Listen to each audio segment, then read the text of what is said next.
kita ingin dekat kepada Allah. Fa ashhadaka ma baraza minhu, maka ia memperlihatkan kepada engkau apa yang nampak daripadanya.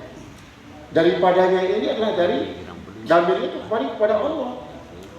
Apa yang nampak dari Allah? Yaitu paling tidak di sini, walaupun dia adalah termasuk damirnya kembali kepada Allah, tetap dia dapat tasrifiyah sebenarnya. Ma baraza min khalqihi, maksudnya apa yang nampak daripada makhluknya. Itu saja dulu. Ada musabri anillahi ta'ala, ketiadaan sabar daripada Allah Ta'ala, min wujudil ihtizai, yaitu dengan sebab adanya pengaruh bagian-bagian bimarifatihi, dengan mengetahuinya.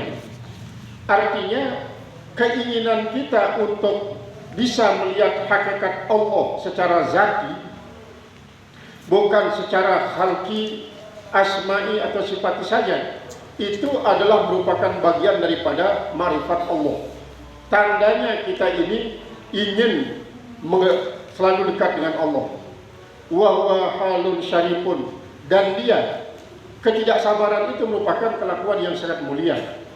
Yaqtadi dama wujudil ma'iyati, yaitu yang menuntut akan abadinya wujudul ma'iyah, abadinya keberadaan kebesertaan Allah Ta'ala al-ikhtisasiyah secara khusus. Jadi ma'iyatul ikhtisasiyah ini maksudnya adalah kita menyadari bahwa apapun yang ada di lingkungan kita, kiri kanan kita, muka belakang kita, atas dan bawah kita, bahkan sampai kepada anatomi dalam kita, itu adalah merupakan gambaran daripada ma'iyatullah al-ikhtisasiyah, kebersamaan Allah yang secara khusus. Tapi diawali dia dengan alam ciptaannya ini. Taqtadi dawamal musyahadati, yang menuntut keabadian daripada musyahadah, wal huduri dan hudur, wal musyahadatu al hakikiyatu, sedangkan musyahadah al hakikiyah itu apa? Ghairu mutasawwiratin, tidak bisa digambarkan fi hadat fajidar. Di negeri ini tidak bisa digambarkan negeri ini, katanya. Lima hiya alaihi minad dana'ah, karena apa yang ada atasnya itu di bumi ini dan suatu yang hina. Jadi dia kotor kan? Alam dunia ini tidak bisa digambarkan di sini. Bagaimanapun kita mau menyucikan dia tidak bisa. Kalau tidak bisa ya berarti tidak bisa Allah menampakkan wujudnya yang hakiki di alam dunia ini. Kecuali yang dinampakkan adalah apa yang bisa dinampakkan berupa ciptaannya, sebagai cermin daripada hakikat keberadaan Allah. Wanaksi dan kekurangan wal fana dan kebinasaan, waziyab dan hilang. Fakramallahu ta'ala abdahu, maka memuliakan oleh Allah Subhanahu wa ta'ala hambanya, li'ilmihi bi'adami sabrihi, karena kemahatauan Allah Ta'ala dan ketiadaan sabarnya itu sih hamba Allah, anu daripada Allah. Bi'an ashhadahu ma baraza'anhu, dengan bahwa ia menampakkan apa yang nampak daripadanya, minal athar, daripada bekas-bekas hakikat kekuasaan Allah, wal akwan dan alam semesta. Untuk apa itu? Tasliyatan lahu bil athari, yaitu sebagai hiburan bagi orang tersebut dengan adanya bekas kuasa Allah, anin nadri, daripada memandang. Jadi kalau kita ibaratkan seperti patah lama lah. Kalau tidak ada rotan maka akar pun jadi. Kalau tidak ada elang maka belalanglah jadi elang, kata elang. Artinya kalau memang burung elang tidak ada ya cukup dengan belalang. Kalau tidak ada rotan akar-akar pun jadi. Kalau orang-orang tua kita mengatakan kalau tidak ada nasi bubur pun jadi. Nah ini artinya apa? Sebagai hiburan daripada tidak sama sekali, ya inilah dulu. Karena ini sesungguhnya bukan tempat kita melihat hakikat Allah secara zati. Jadi itulah maksudnya bahwa Allah menampakkan kepada kita apa yang bisa kita saksikan dengan ainul basariyah. Tadi jadi begitu tasliyah ya. Fahasalat lahu hina idzin al-ma'iyyatul ihtisasiyatu, maka terdapatlah baginya ketika itu, artinya ketika Allah menampakkan apa yang nampak daripadanya, maka terdapatlah baginya al-ma'iyatul ikhtisasiyah, yaitu kebersamaan yang sifatnya ikhtisasi, al-la'iqah, yang sesuai bihari dengan keadaannya, hatta idza aq'adahu fi maq'adis sidqi, sehingga apabila Allah mendudukkan akan dia pada tempat duduk orang yang jujur, mahasalat lahu indiyatul haqqi, dan terdapatlah bagi orang tersebut indiyatu, yaitu apa istilah kalau ini indah itu ya ininya adalah di sisi kesisiannya. Kalau indah itu adalah secara makani, kalau indiyah itu adalah sifat, mengarah pada sifatnya, karena yaknya nisbah kebangsaan, yaitu kebangsaan penyisiannya yang benar. Khala alaihi khal'at taqarrubi, ia bagikan tercabut atasnya, bagikan tercabut dan kedekatan. Artinya di sini dia termasuk kalimat khala itu musyarak. Kalau pada sana al-khal'u itu artinya tercabut, tapi di sini diartikan memposisikan pada tempat posisi kedekatan, wa takrim dan kemuliaan. Jadi bukan secara semata zati. Jadi di sini adalah bukan kuantitasnya tapi adalah kualitasnya. Wa wajahahu biwajhihil karim, dan ia menghadapinya dengan wajahnya yang mulia. Hasalat lahu hina idzin al-ma'iyatul haqiqiyatu, maka terdapatlah baginya ketika itu kebersamaan yang hakiki pula, wal musyahadatus sarmadiyatu, dan musyahadah yang abadi. Tidak akan pernah dia lupa kepada Allah walaupun matanya terpejam, tapi rohnya tetap musyahadah. Oleh mata ini kan sifatnya jasmani, adalah merupakan kendaraan daripada ruh yang merupakan aku sejati, kata orang-orang sufi kebatinan. Jadi aku sejati itulah ruh. Ruh ini mencari kendaraan, kendaraannya itulah jasmani kita. Yang namanya kendaraan bisa dia mati, itu artinya apa namanya, businya, bisa mati akinya, bisa mati mesinnya, tetapi sesungguhnya aku sejatinya tetap hidup. Sehingga ketika aku sejati ini yang tidak pernah mati, yang tidak pernah tidur, la ta'khudhu sinatun wa naum, itu si roh sejati. Kalau yang ta'khudhu sinatun wa naum itu namanya rohul yakazah. Rohul yakazah itulah yang ta'khudhu sinatun wa naum. Kalau roh sejati itu tidak dikenai namakan rohul hayah, itu tidak pernah dikenai oleh sinatun wa naum.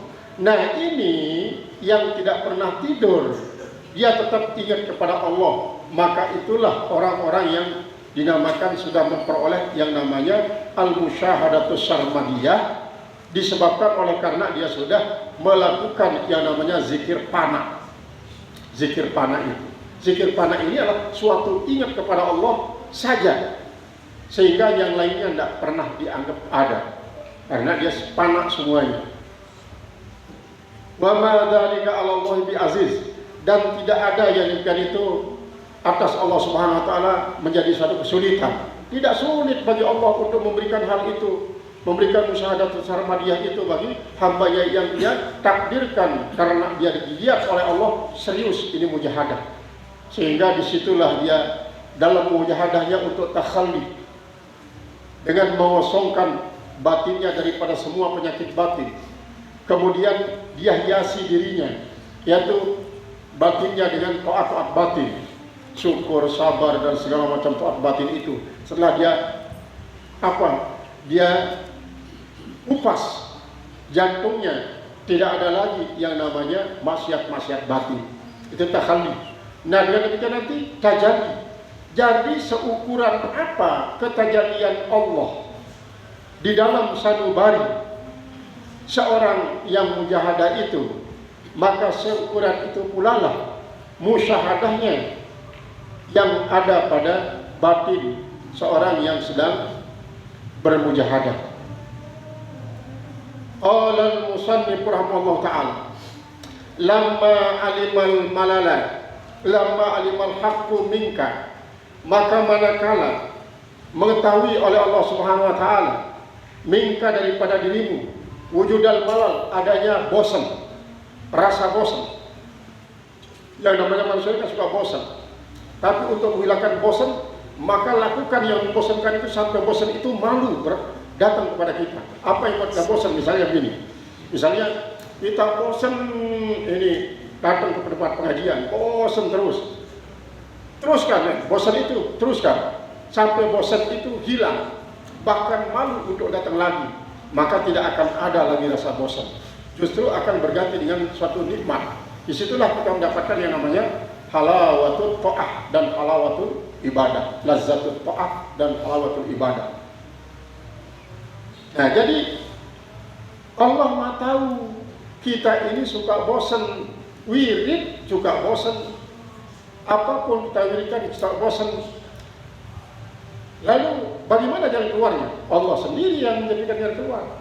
Lawana lakat ta'ati, niscaya Allah mewarna-warnakan bagi engkau akan ketaatan. Artinya banyak ya, banyak ketaatan-ketaatan yang dibikin oleh Allah Subhanahu wa taala. Kenapa dia harus banyak? Supaya kita pilih. Kalau kita sudah bosan dengan wirid ini, ganti sudah dengan wirid lain. Ganti dengan wirid lain. Padahal kita belum mendapatkan halawatul istiqomah. Kita belum dapat halawatul istiqomah. Karena berarti kita ulang lagi dari awal, sesuatu yang baru.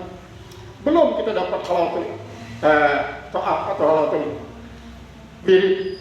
Belum kita dapatkan. Kita pilih.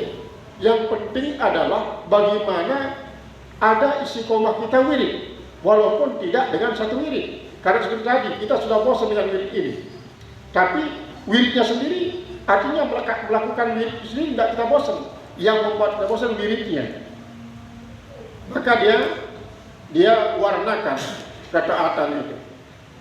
Kemudian wa alima ma fika min wujudi syar'i, dan Allah Maha tahu apa yang ada pada dirimu min wujudi syar'i, daripada adanya apa yang ada itu rakus, perasaan rakus. Artinya rakus ini kan selalu ingin mendapatkan sesuatu yang kita inginkan, tidak pernah merasa cukup dengan apa yang kita dapatkan. Misalnya begini, kita sudah sampai pada makam syariat, gak ingin kita merasa cukup, cukup dengan makam syariat sajalah. Atau seperti tadi, kita cukup dengan makna batin, makna ibarat saja daripada Al-Quran. Merasa cukup dengan hal itu, maka ini adalah merupakan salah satu penyakit. Qanaah memang perlu, tapi di mana kita harus qanaah? Qanaah pada dunia, bukan kepada yang bersifat akhirat. Kalau akhirat tidak boleh kita qanaah, tidak boleh merasa gina. Makanya kita mengatakan kalla innal insana tagha ar-ra'ahu istaghna itu. Jadi kalau dia merasa cukup dengan hal yang berkaitan dengan akhirat, berarti dia rugi, termasuk orang yang celaka. Fahajjaraha alaika, maka dia memperkerasnya atas engkau. Artinya semakin keras keinginan kita, semakin bersemangat kita. Dia berikan semangat di ba'dil awqat, pada sebagian waktu. Ini misalnya pada bulan Ramadan ini ya. Ini para ahli marifat justru dia menjadikan bahwa bulan Ramadan ini adalah bulan tempat kita bersemangat beribadah.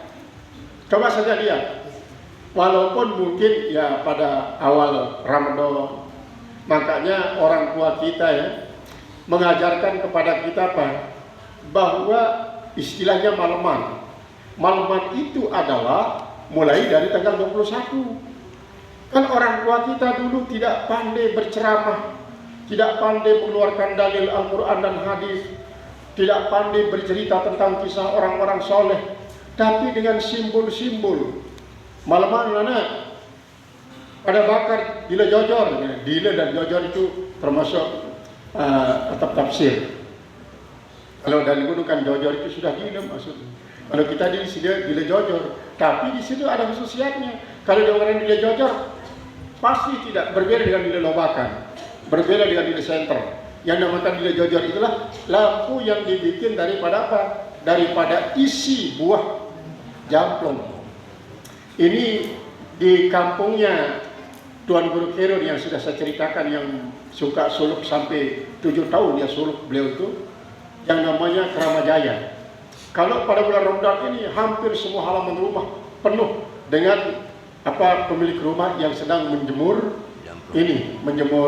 bambu yang akan dibikin untuk menjadi gila jojor itu, jadi malaman.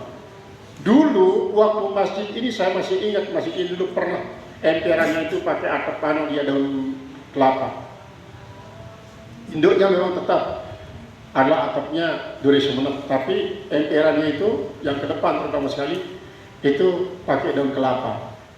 Kalau sudah tanggal liburan itu terus dibakar di jojor setiap malam, bahkan sampai di lorong-lorong, karena dulu kan tidak ada lampu, tidak ada neon seperti sekarang, lorong-lorong itu sempit. Nah, sehingga malaman itu dimanfaatkan untuk menyemangati kembali semangat yang sudah redup selama 20 malam, yang mana dari malam ke malam terus berkurang daripada salat tarawih. Karena apa? Dikalahkan oleh lezatnya minuman, lezatnya makanan yang dibikin oleh ibu-ibu. Ibu-ibu pun karena lelahnya meriah kadang-kadang juga tidak datang ke masjid, akhirnya masjid menjadi kosong. Maka begitu tanggal 21, nah dengan doa mereka itu didoakan supaya dapat Lailatul Qadar, bila perlu setiap malam datang ke masjid. Yang penting setiap malam itu sudah dapat Lailatul Qadar walaupun tidak bertemu dengan malaikat Jibril. Nah, itulah asal usul filosofi daripada adanya malaman, istilahnya kalau istilah kita. Jadi istilah Sasak itu malaman. Malaman itu selikur sampai 30. Ternyata itu termasuk yang dituju oleh para ulama kita, sehingga supaya semangat yang kendur selama 20 malam bertarawih itu akan disemangati lagi dengan adanya acara makan-makan bersama di masjid. Ini adalah warisan yang sangat-sangat mulia sesungguhnya, walaupun di beberapa tempat sudah mulai kendur, tidak mengadakan hal itu. Kalaupun diadakan hanya sekedar pengajian saja, ceramah-ceramah saja. Nanti kalau sudah ada pengajian baru dipanggil orang-orang yang ada di rumah. Padahal yang paling utama adalah yang paling pertama, supaya salat tarawihnya ramai sampai berakhir pengajian itu. Jadi ini berarti sudah mulai meredup cara-cara yang dilakukan oleh orang tua kita. Makanya kita di sini, ibu-ibu seperti yang saya katakan, walaupun ibu misalnya disuruh ayo sama-sama satu ibu dulang, bila perlu 2, 3. Niatkan yang tidak mampu itu sebagai ibu-ibu yang mewakilinya. Jangan mengatakan ini sekarang anak pondok tidak ada. Kalau di bulan Rajab kan sampai kewalahan di masjid karena anak pondok semuanya naik. Itu misalnya satu saja sudah cukup, kadang-kadang tidak usahlah, masih banyak yang mengantar. Kalau semuanya mengatakan begitu, tidak ada yang datang dulang. Akhirnya para guru kita hanya lelah baca doa panjang-panjang, ternyata hanya dan yang ini juga yang mudah-mudahan ini kita terutama sekali di desa kita ini setiap musala untuk menghormati seorang tuan guru itu, jangan hanya 3 biji kurma yang ditaruh di dalam plastik Nike yang kecil kan, hanya 3 biji kurma sama rata semuanya. Takzimnya kepada seorang tuan guru, walaupun pada hakikatnya yang dimakan hanya 3 biji, tapi di mana takrimnya dan takzimnya kepada para ulama? Di mana takzim dan takrimnya kepada para tamu? Bila perlu 1 bulan itu walaupun hanya 3 biji yang akan dimakan. Ini bentuk takzim. Itu bentuk takzim. Jangan hanya dicukupkan dengan nikah hanya kecil, hanya 3 biji isinya. Itu pun kurma yang sangat kasar. Kenapa tidak pakai ajwa saja? Begitu juga undangan nuzul Quran. Kenapa pakai hanya setengah lembar? Itu tidak dituliskan, tidak pakai amplop. Kenapa kalau pada waktu resepsi yang 750.000 1 bulannya? Kalau undangan maulid, ini seringkali saya kritik juga. Pada undangan maulid, ya kalau dia pakai selembar itu masih ada mendingan. Hanya bahkan selembar bagi 3 dikirimkan buat tuan guru. Apalagi kalau pakai amplop. Bila perlu pada maulid itu kita pakai amplop yang mahal. Sebagai bentuk takzim kita. Nah ini adalah merupakan salah satu daripada yang perlu kita lestarikan. Tradisi daripada para tuan guru kita terdahulu sangat takzim kepada para alim ulama. Padahal mereka itu tidak pandai berhadis, tidak pandai membaca Al-Quran, tetapi mereka memberikan contoh ketauladanan. Keteladanan itu sangat-sangat perlu. Maka oleh sebab itu apa yang dilakukan ini, kalau di Lombok Tengah, Lombok Barat, bagian selatan itu masih tradisinya kental. Tradisinya sangat kental. Maka kalau kita tidak bisa mempertahankan 100%, ya mana 50% lah. Alhamdulillah kita di sini masih, setiap santren juga begitu dia. Santren paling tidak pakai piring, kalau tidak pakai nari. Nah ini adalah sebenarnya adalah dalam bentuk akhlak, karena inti daripada ihsan adalah di akhlak. Makanya Rasulullah dialogisnya dengan malaikat Jibril itu sebenarnya di situ ajaran yang 4 itu ya. Pertama, kalau ya Rasulullah, akhirnya al-Islam, itu ajaran syariat itu. Itu ajaran syariat. Dalam syariat itu adalah yang bisa diucapkan dan bisa dikerjakan. Kemudian akhirnya al-iman, coba beritahukan kepada saya tentang iman. Beritahukan saya tentang iman. Nah itu tidak diucapkan dan tidak dikerjakan, tetapi adalah sudah di dalam hati. Kemudian akhirnya adil ihsan itu sudah ruh yang punya pekerjaan. Kalau masih iman, masih qol, walaupun memang iqrarun bil lisan wa tasdiqun bil jinan wa izharun bil arkan. Nah kalau sudah sampai kepada akhirni anis sa'ah, Rasulullah tidak menjawab. Sampai Rasulullah mengatakan, manil mas'ul bi'a'lama minas sa'il. Bukan orang yang ditanya lebih pintar daripada orang yang bertanya. Bukan. Nah disinilah marifat. Justru marifat itu, marifat hakikat, tarekat dan syariat itu bersumber daripada hadis Jibril ini. Itu yang jarang diketahui oleh saudara-saudara kita. Akhirnya menganggap tarekat itu tidak ada pada zaman Rasulullah. Kenapa? Karena hadis itu hanya diterjemahkan secara ibarat, tidak diterjemahkan apalagi sampai kepada makna hakaiknya. Ibaratnya saja kadang-kadang dari melenceng, belum bisa pasti menyebutkan makhraj huruf. Itulah yang paling getol, itu mengeritik para ulama-ulama tasawuf ya. Imam Ghazali dikatakan apa di Imam Ghazali? Banyak hadis maudhu di dalam kitab Ihya Ulumuddin. Di dalam Ihya Ulumuddin itu lebih 640 hadis. Satu hadis ditemukan oleh Imam Ghazali, dia bertanya sampai 5 kali kepada Rasulullah sallallahu alaihi wasallam. Padahal jarak Imam Ghazali dan Rasulullah 500 tahun Rasulullah meninggal. Baru Imam Ghazali, pada waktu itu Imam Ghazali masih berumur 40 tahun.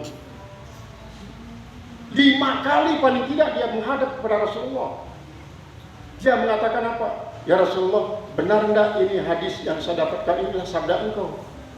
Benar itu wahai Ananda, silakan kau tulis. Baru ditulis. Kemudian Imam Bukhari, satu matan hadis baru dia tulis setelah dia salat sunat 2 rakaat. Begitu ihtiyatnya orang-orang saleh dahulu untuk menulis satu matan hadis, apalagi ayat Al-Quran. Berbeda dengan orang sekarang, dia berhadapan dengan komputer. Dalam keadaan janabah pun dia berhadapan dengan komputer. Belum mandi dulu, dia berhadapan dengan komputer. Bagaimana akan bisa berkah? Berbeda dengan para ulama, apalagi yang namanya ini kitab Bidayah yang merupakan terjemahan daripada Bidayatul Hidayah. Tulisan daripada Syekh Abdul Samad Al-Palimbani. Bahkan ada satu kitab katanya ditulis oleh seorang ulama sesele yang tidak ada dicantumkan pengarangnya. Sengaja tidak dicantumkan. Nah, ini tradisi daripada para ulama salafus saleh dalam mentakzim daripada orang-orang saleh. Kembali kepada apa yang dikatakan oleh beliau tentang bagaimana Allah Subhanahu wa taala memberikan banyak perbuatan taat. Begitu kita bosan pada satu ketaatan, kita bisa berpindah pada ketaatan yang lain. Fahajjaraha alaika, maka dia memperkerasnya atas engkau fi ba'dil awqat, pada sebagian waktu, seperti halnya pada bulan Ramadan itu. Liyakuna hammuka iqamatas salati, supaya adalah keinginanmu mendirikan sholat, supaya kita ingin untuk mendirikan sholat, ya. La wujuda sholat, bukan sekedar adanya sholat, bukan sekedar adanya sholat, tapi iqamatus sholat. Fama kullu musallin muqimun, maka bukanlah setiap orang sholat itu dikatakan mendirikan sholat. Dalam ucapan lain para alim ulama mengatakan laisa kullu musallin muqimun wa kullu muqimin musallun. Bukan setiap orang sholat itu dikatakan mendirikan sholat, tetapi setiap orang yang mendirikan sholat itulah sholat yang sesungguhnya. Makanya dikatakan oleh Allah Ta'ala, dikatakan wailul lil musallin, celaka bagi orang yang sholat, bukan bagi orang yang mendirikan sholat. Karena berbeda orang mendirikan sholat, karena diperintahkan oleh Allah bukan sholat, tapi mendirikan sholat. Semua kan perintah sholat itu aqimus sholat, aqamus sholat, yuqimuna sholat. Dirikan. Nah, nanti di sini akan dibahas tentang apa sih maksud mendirikan itu. Qala al-musannif rahimahullah ta'ala, talawunut ta'ati, berwarna-warnanya perbuatan taat. Liwujudil malali, karena adanya rasa bosan. Wa tahajjuruha fil awqati, dan itu semakin bersemangat kerasnya pada beberapa waktu. Kenapa liwujudi syahri? Karena ada kerakusan. Artinya gini, Allah memang memberikan kita peluang yang sangat besar untuk jadi semangat. Karena apa? Karena kita ingin beribadah secara kuantitas sebanyak-banyaknya. Seperti yang dikatakan oleh Junaid al-Baghdadi. Beliau itu menjadi apa? Menjadi orang yang sufi amaliyah.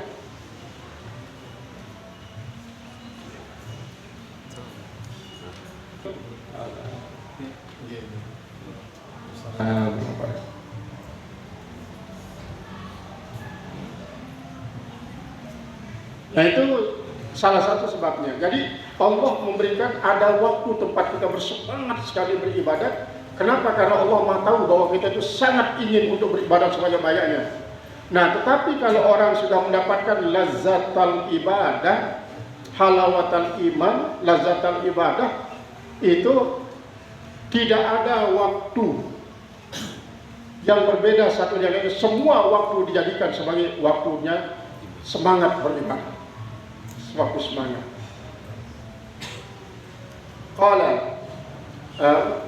Jadi ini adalah nikmatani, katanya. Nikmatani azimatani an'amallahu bihima. Jadi adanya yaitu semangat keras dan rakus, bahkan lalu diadakan adanya pertama talawunut ta'at liwujudil malal wa tahajjuruha fil awqat. Ini kedua-duanya adalah nikmatani azimatani. Jadi dijadikannya bentuk taat yang berwarna-warna, itu merupakan satu nikmat. Kemudian dijadikannya kita ini bersemangat dalam beberapa waktu untuk beribadah, karena dia tahu kita rakus untuk beribadah misalnya, itu nikmat yang kedua. Azimati yang sangat besar. An'amallahu bihima ala abdihi, yang telah memberikan nikmat oleh Allah Subhanahu wa taala dengan keduanya atas hambanya. Itu seperti halnya beliau Imam termasuk di sini Sayyidina Hasan, putra daripada Ali, itu yang diikuti oleh Imam Junaid al-Baghdadi yang salat 400 rakaat dulu baru dia pindah ke tempat tidurnya.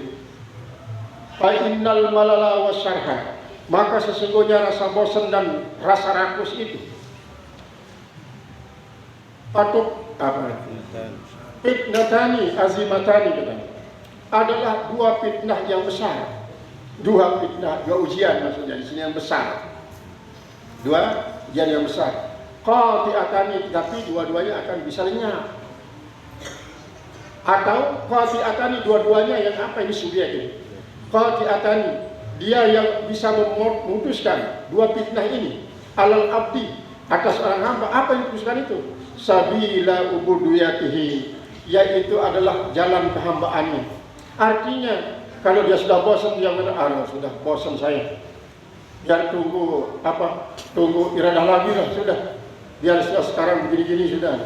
Jadi tidak ada ikhtiar, jadi terputus.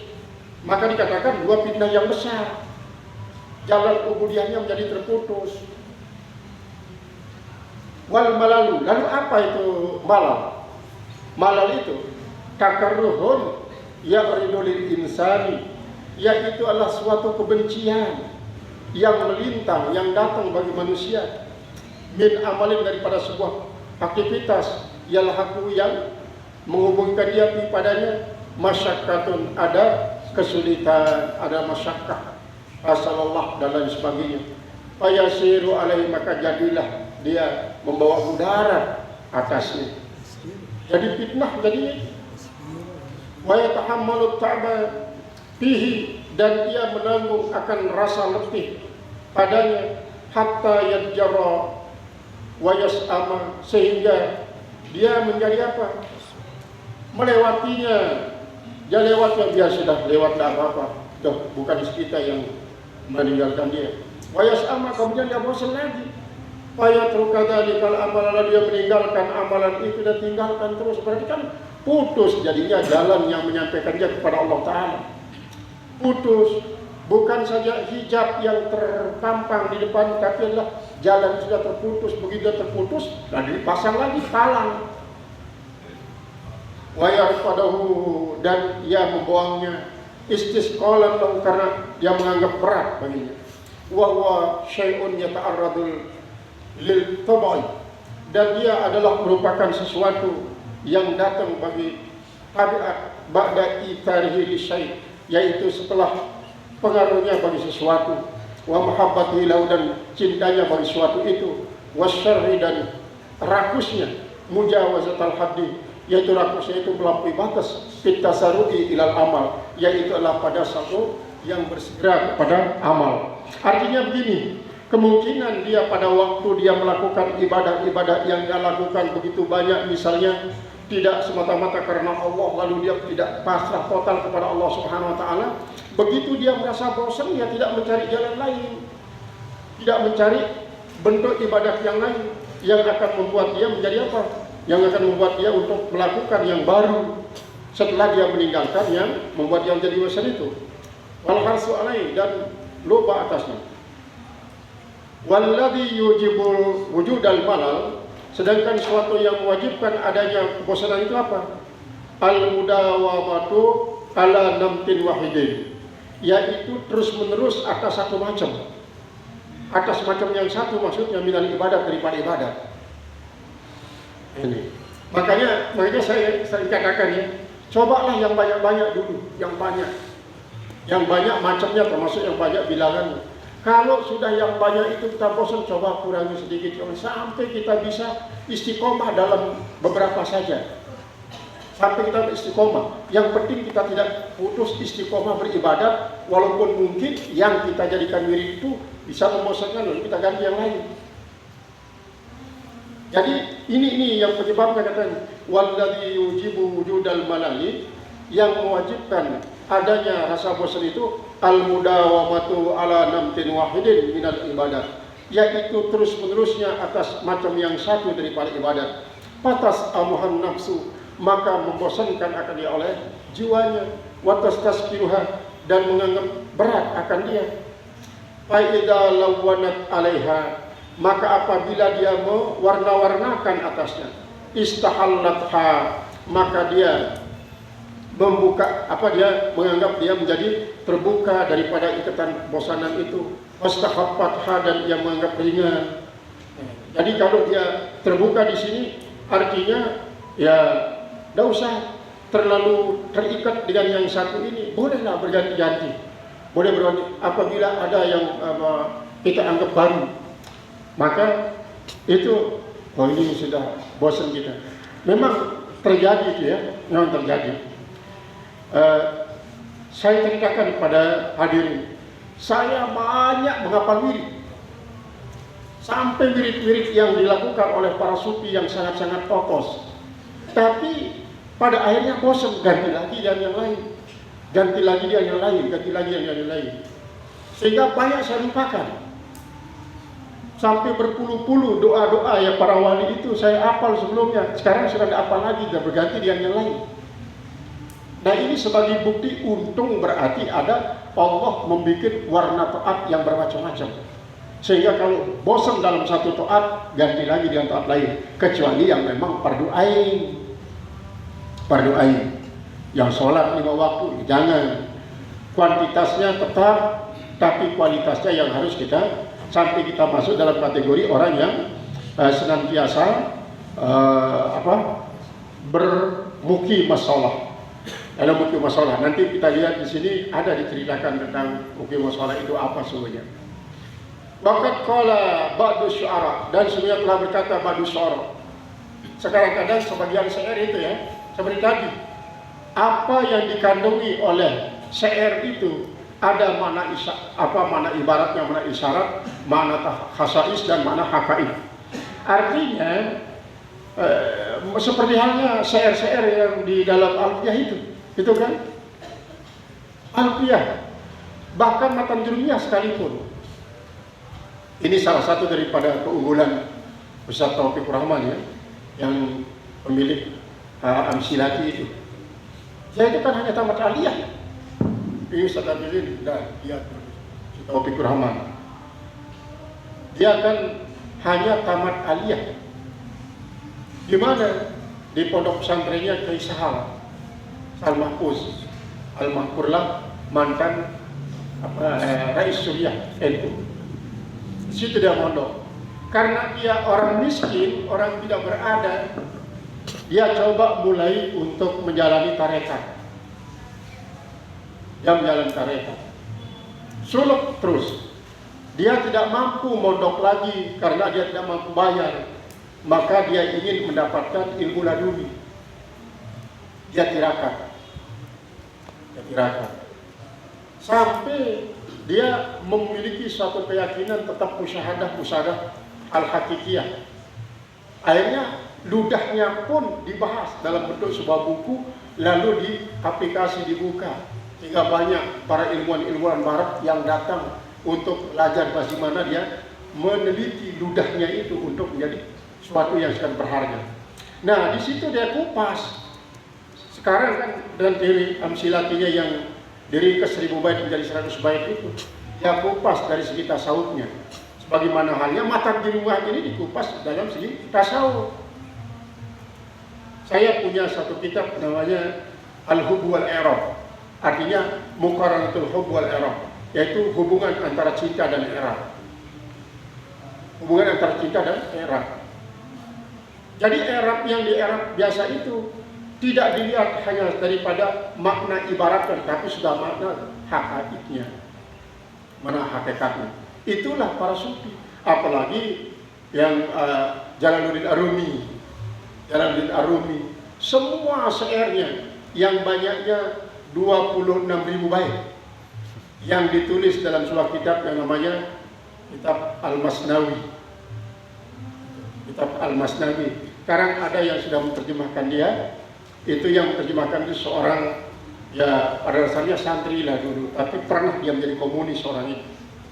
Begitu dia bertemu dengan syair daripada Jalaluddin Arumi, dia terjemahkan dalam bahasa Indonesia, itu yang menyebabkan dia kembali menjadi seorang muslim yang taat. Jadi sufinya sekarang tasawuf al-Malawiyah. Tasawuf al-Malawiyah ini tasawuf daripada Jalaluddin Arumi. Nah, itu Jalaluddin Arumi. Berarti Jalaluddin Arumi ini salah seorang sufi yang mengekspresikan akan mahabbahnya kepada Allah dalam bentuk syair, karena sesungguhnya syair itulah ekspresi cinta kepada Allah Subhanahu wa taala. Jadi apa kata daripada seorang syair di dalam kitab ini? La yasluhun nafsu iz kanat mudbiratan illa tanakku tanakula min halin ila halin. Jadi la yasruhun nafsu, tidaklah pantas bagi nafsu. Nafsu ini kan dari lafaznya adalah lafaz muannas, tapi muannasnya muannas majazi. Boleh fi'il mudhari'nya pakai ya, tidak pakai tak marbutah, yang menunjukkan bahwa fa'ilnya harus muannas secara muannas lafzi. Ini muannasnya majazi. La yasluhun nafsu, tidak pantas nafsu itu il kanat berbiratan, karena adanya orang yang mengatur. Illa tanakula, kecuali adalah berpindah min halin ila halin. Artinya begini, misalnya dikatakan bahwa tidak perlulah kita mengatur diri kita sendiri. Karena apa? Sudah ada yang mengaturnya. Maka ada yang bacanya la yuslihun nafsa idh kanat mudbiratan. Tidak pantas orang itu berupaya untuk memperbaiki nafsunya, nafasnya, dirinya, karena memang sudah ada yang mengaturnya. Kecuali yang pantas apa? Akan pula berpindah min halin ila halin, daripada satu keadaan kepada keadaan. Maksudnya tadi dari keadaan yang membosankan kepada keadaan yang tidak membosankan. Itu yang dikatakan oleh orang-orang bijak. Maka biarlah bosan itu datang pada dirimu, sehingga dia bosan untuk menjadi bosan. Artinya biarkanlah sudah dulu, tapi tetap murakabah. Artinya begini, biar misalnya kita bosan ngaji ya, tapi jangan lantaran bosan ngaji itu kita tidak ngaji. Ya sudah, tapi dalam bosan, tapi ngaji terus. Akhirnya nanti lama-lama keadaan kita yang terus-menerus walaupun dalam keadaan bosan itu sebagai sebuah perlawanan terhadap bosan itu sendiri. Akhirnya bosan itu sendiri yang bosan datang. Bosan itu sendiri yang bosan datang. Bosan saya datang pada orang ini, ternyata dia ada istilah al-mampulah mami kita terlalu duluan, ya dongol kayaknya apa? Ya kelihatannya mengalah, tapi akhirnya kembali lagi. Artinya kan biarkan. Misalnya yang penting jangan berhenti. Maka itu yang sering juga saya katakan kepada santri. Silahkan kau merasa bosan, silahkan kau merasa ngantuk, tapi saya seringkali juga larang mereka ngantuk. Tapi silahkan, tapi jangan sampai berhenti. Jangan sampai berhenti. Lama-lama nanti ngantuk itu akan bosan dia. Jangan sampai berhenti. Begitu juga wirid.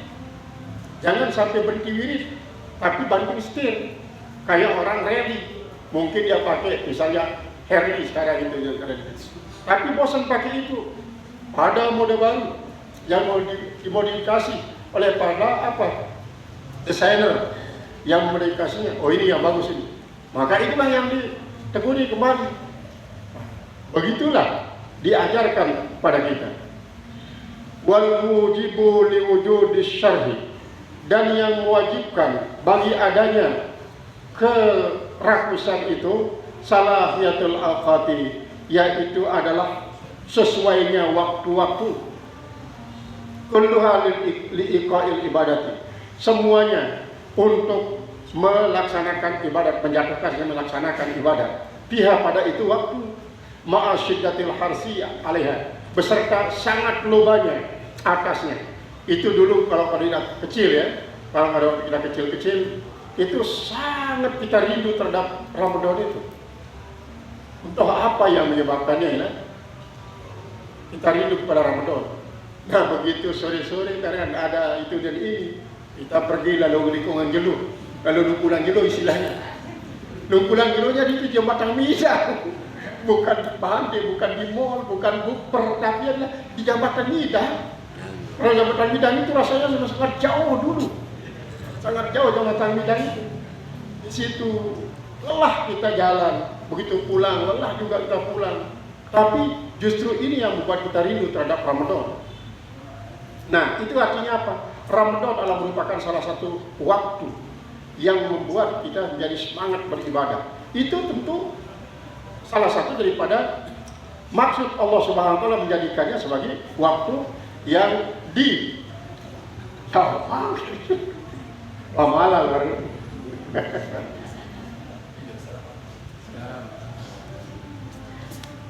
salah satu hikmahnya Rasulullah mengatakan, "Lau ta'lamu ummati ma fi ramadana la tamannau an takuna as-sanatu kulluha ramadana." Kalau umatku tahu apa yang ada di bulan Ramadan itu, niscaya mereka akan ingin bahwa semua bulan itu termasuk Ramadan. Kenapa? Li'annal hasanati fiha mudha'afatun. Karena pahala-pahala daripada kebaikan itu pada bulan Ramadan dilipat gandakan. Wa da'awati mustajabatun, doa-doa diterima. Kemudian banyak lagi yang lain-lain. Itu yang menyebabkan ahli ibadah ingin untuk terus bahkan 1 tahun penuh bulan Ramadan. Nah, tetapi justru Allah Ta'ala tidak menjadikan menjadi 1 tahun. Kalau 1 tahun bosan kita, 1 tahun bosan kita, makanya dijadikan sebulanlah cukup sebagai cas baterai keimanan bulan Ramadan ini cukup. Nah, akan sampai sejauh mana kekuatan baterai iman kita yang dicas pada bulan Ramadan itu tergantung kepada baik dan tidaknya kita mengecas. Kalau sekedar nempel-nempel tidak full, maka mungkin akan lemah dia. Tapi kalau dia bagus, maka cukup cas yang di bulan Ramadan itu membuat kita semangat terus beribadah sampai bulan Sya'ban mendatang. Qala al-musannif rahimahullah ta'ala,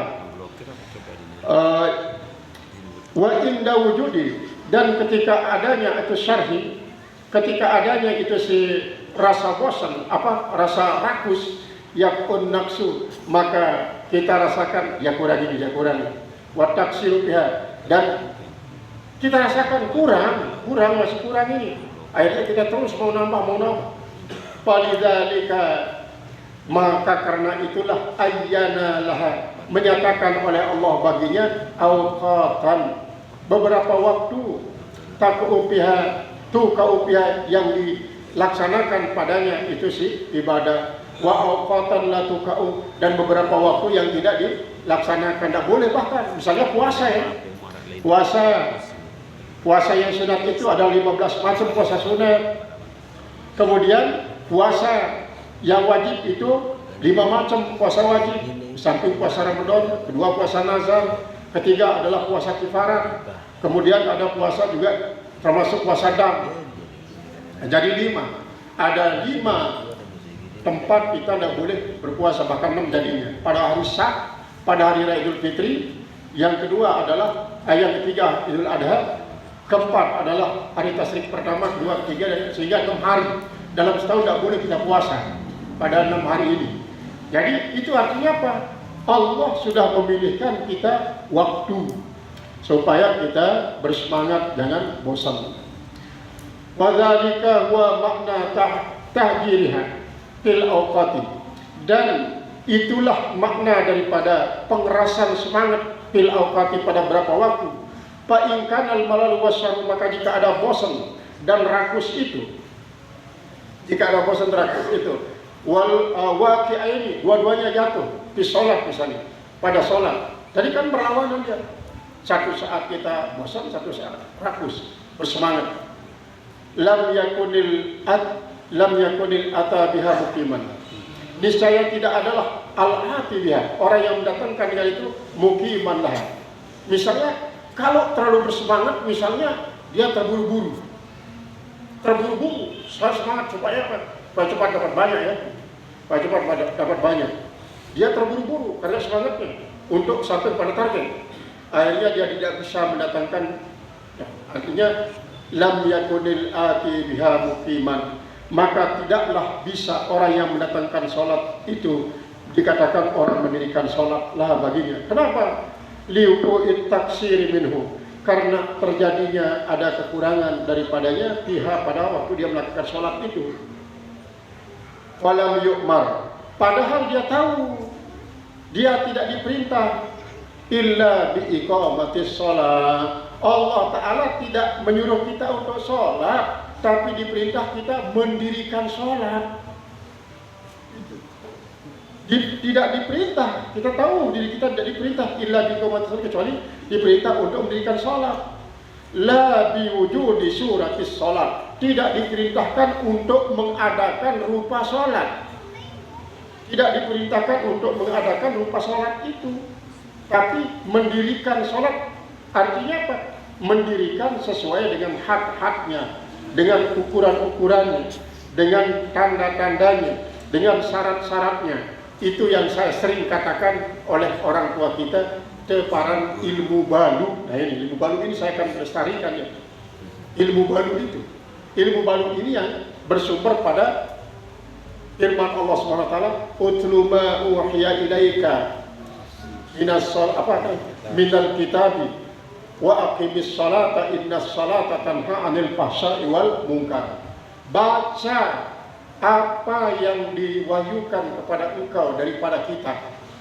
Ini kalau makna ibaratnya seperti itu mana ibaratnya sesuai dengan kamus.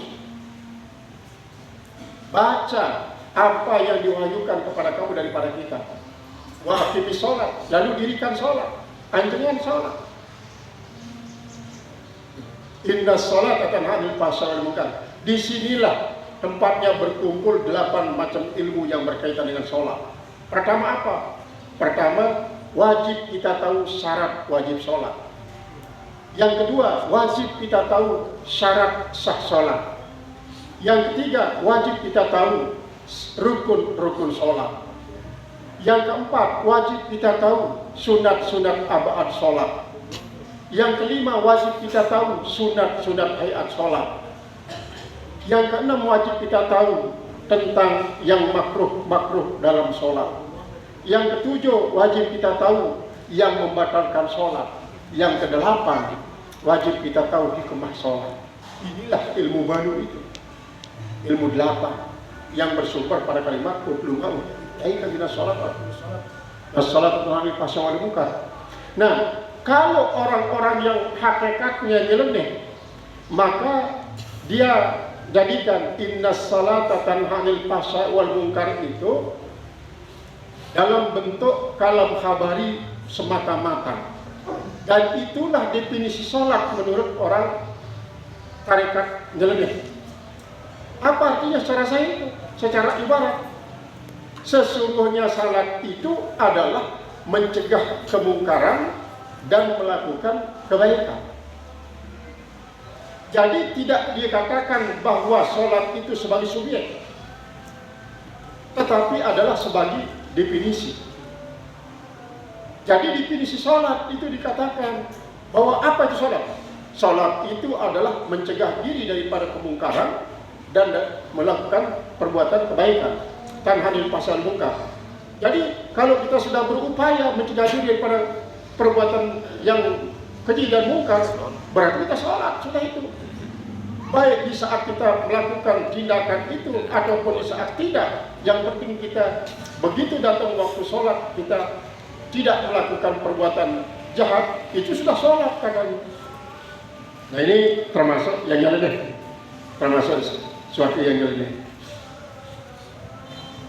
Qala Sayyidi Abul Abbas Al-Marsi, telah berkata Sayyidi Abul Abbas Al-Marsi radhiyallahu taala anhu, mudah-mudahan Allah SWT ridha daripadanya, kullu maudi'in dzakara fihi musalluna, setiap tempat yang mengingat padanya oleh orang-orang salat, fi mau'ridil madhi, pada yaitu yang mendatangkan pujian-pujian, fa innahu indama jaa, maka sesungguhnya hanya saja dia datang liman aqamas sholata, bagi orang yang mendirikan sholat.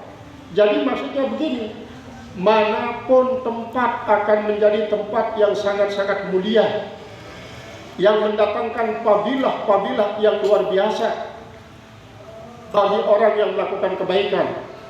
Bagi siapa? Bagi orang yang sudah mendirikan sholat.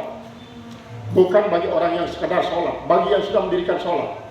Kalau begitu, maka yang dipandang di sini adalah subjeknya, mannya, bukan olanya, tapi adalah qailnya. Memang di dalam hadis juga dikatakan apa? Anzilin nasa biqadri darajatihim, biqadri maqamihim atau maqamatihim. tempatkanlah manusia itu sesuai dengan makomnya. Sesuai dengan makomnya. Dalam arti begini, dari ilmu hadis, kalau Imam Bukhari mengatakan bahwa dari sekian banyak hadis yang hafal adalah hanya sekitar 6.000 hadis yang ia pastikan bahwa sahih di zatihi berdasarkan penelitian dia. Maka dalam hadis ini adalah qail atau siapa sanad itu sangat penting. Kesalehan seorang sanad tidak dipandang semata-mata matanya, tapi siapa yang mendatangkan sanad itu yang sangat penting. Sehingga dengan demikian maka di dalam menilai sebuah tempat, kita sebagai orang penganut paham Ahlussunnah wal Jamaah, keberkatan orang ini masih kita yakini seyakin-yakinnya. Masih kita yakini seyakin-yakinnya. Misalnya begini, misalnya kita kedatangan seorang tamu yang saleh, berarti tempat kita itu diberkahi oleh Allah Subhanahu wa taala. Kenapa? Kalau seorang tamu biasa datang diiringi oleh 70 malaikat. Tapi kalau orang saleh yang datang ke suatu tempat diiringi oleh 70.000 malaikat. Selama dia berada di tempat itu, si saleh ini, malaikat tersebut senantiasa beristighfar. Untuk siapa? Beristighfar untuk orang yang mempunyai tempat. Nah itu sebabnya maka orang ini sangat penting. Kepentingan orang, maka itu orang yang baik juga. Ini kan jadi mamat.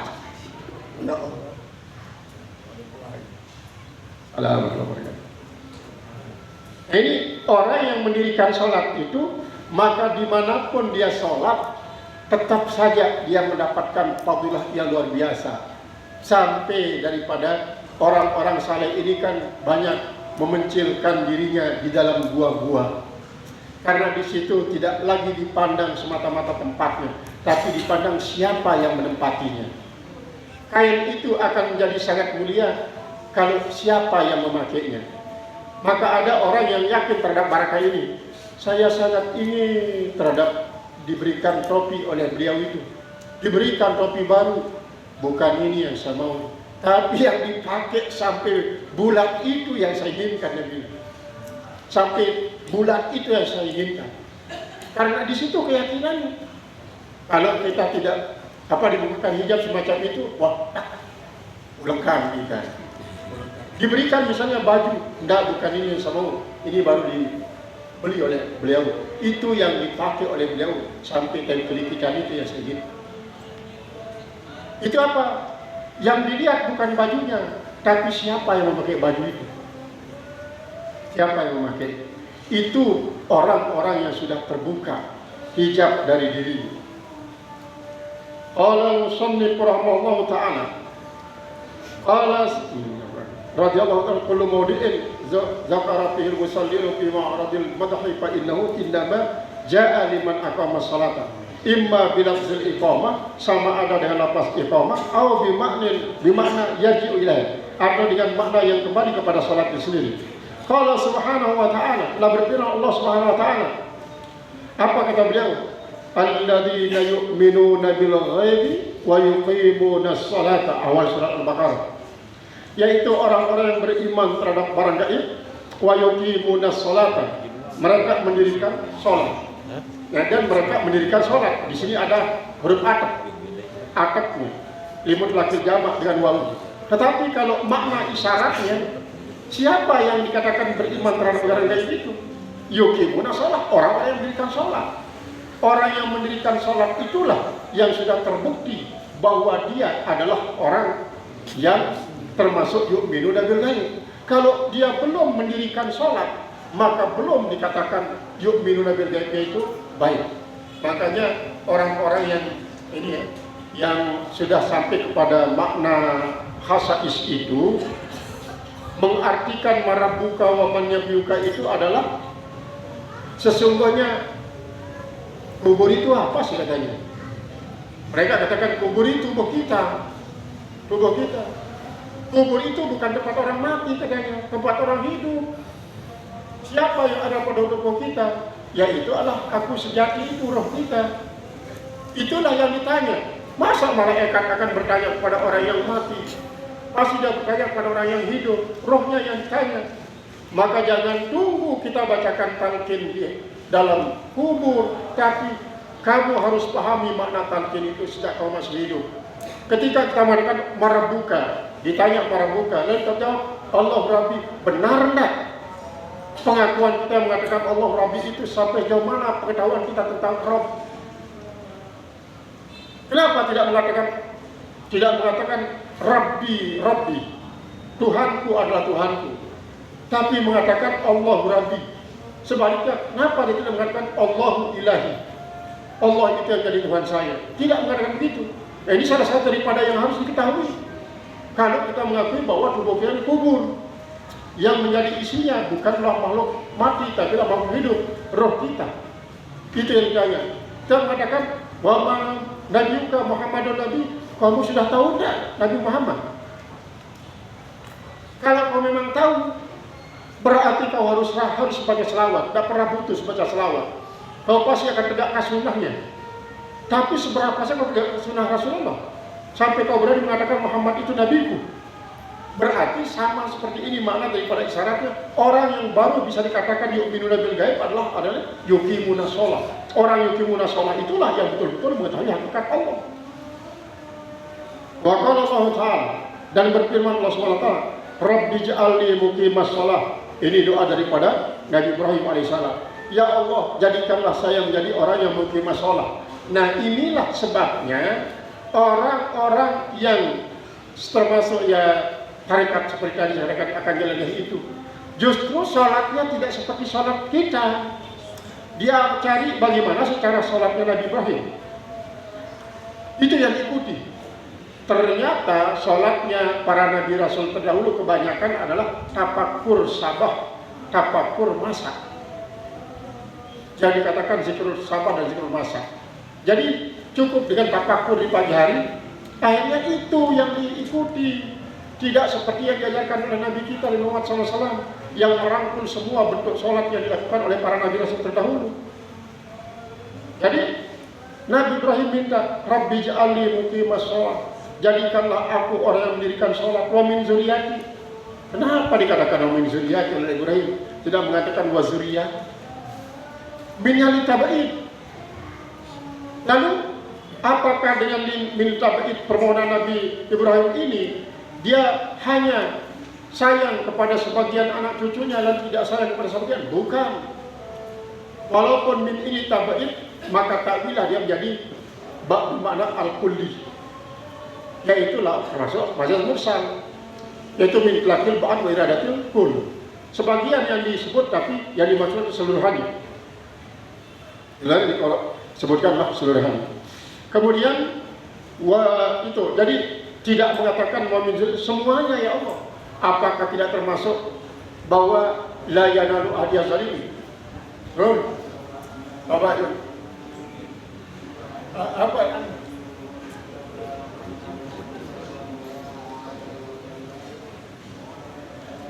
Seperti la yanalu ahdiya zalimin pada firman Allah ketika Nabi Ibrahim katakan wa min zuriyati itu. Ketika dia dinyatakan oleh Allah Subhanahu wa taala bahwa inni ja'iluka lin-nasi imama. Saya jadikan engkau wahai kekasihku menjadi imam. Lalu Nabi Ibrahim mengatakan wa min zuriyati ya. Anak cucu saya juga ya Allah. Lalu Allah menjawab la yanalu ahdiya zalimin. Yang namanya janji saya itu tidak akan menyentuh orang-orang yang zalim daripada anak cucumu. Nah, tetapi ayat ini dalam kata wa min zuriyati itu tidak seperti itu. Wa qala azza wa jalla, dan berfirman Allah Subhanahu wa taala yang memperkasa dan maha agung, aqimis sholata, dirikanlah olehmu akan salat. Ini yang dihitung Nabi kita. Kalau Nabi kita dihitung berarti kita juga yang bagaimana dihitung. Wa aqamas sholata, dan orang yang telah mendirikan salat. Wal muqimis salat, wal muqimis salat. Ini seperti doa Nabi Ibrahim tadi itu. Kemudian walamma zakaral musallim bil gaflati, dan manakala ia menyebut orang-orang musallin bil ghaflah dengan orang lupa, artinya kalau dia musallin saja tidak iqamah salat maka dianggap bahwa orang itu orang yang lalai dalam sholatnya dengan firman-Nya mengatakan qala fawailun lil musallin. Celaka orang-orang yang salat. Siapa yang musallin yang wail itu? Adalah yang sangat sholat tidak mendirikan sholat, yaitu orang yang sudah lupa dalam sholatnya. Ini ya Allah, coba kita nilai diri kita sendiri ya. Berarti kalau kita masih lupa, seringkali lupa pada Allah pada waktu sholat, berarti itu makom kita masih lupa dalam sholat. Makom kita. Dalam arti kalau kita sudah sadari, maka kita harus mujahadah untuk menjadi orang yang muqimis sholat, mendirikan sholat. Kemudian idza shalla apa namanya? Fawalul musallin. Siapa mereka? Alladzina hum an salatihim sahun, yaitu orang-orang yang lalai dalam salatnya. Walam yakun fawailul lil muqimina shalah. Ya Allah tidak mengatakan celaka bagi orang yang mendirikan salat. Nah, fal iqamatu, maka arti mendirikan ini apa? Annahu idza shallal mu'minu salatan, apabila melakukan salat seorang mukmin satu salat, kemudian faqubilat minhu, maka diterima daripadanya. Nah, ini luar biasa ini. Kalau dia sudah mendirikan sholat, diterima sholatnya. Khalaqallahu min salatihi. Allah membikin daripada sholatnya itu. Apa yang dibikin? Suratan, satu bentuk. Fi malakutihi, pada alam malakutnya. Apa yang dilakukan oleh surah itu?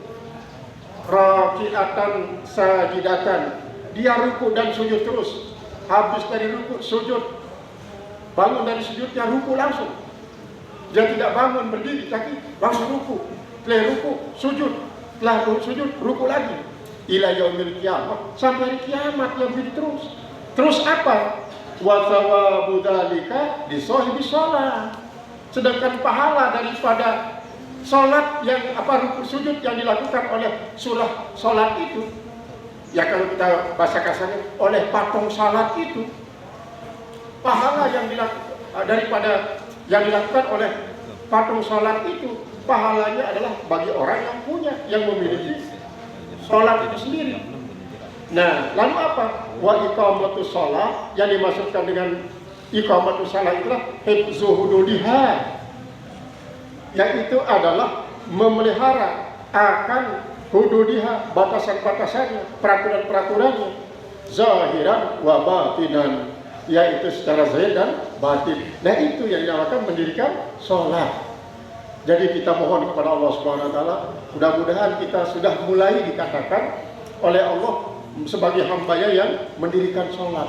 Jangan sekedar orang sholat. Nah, karena ini sudah cukup jam 6, itu Pak Sarul sudah menjemput untuk acara malaman di pesantren apa ya? Pesantren di Wok itu. Mungkin tadi ada undangannya, jadi kita tidak bisa menahan karena juga nyampean hajat. Nah, kalau saya akan tetap memimpin, ini adalah wirid kita yang kemarin tidak tuntas, karena kemarin kita terus berhenti mengaji jam 6.15, ternyata jam 6.15 orang sudah ngaji.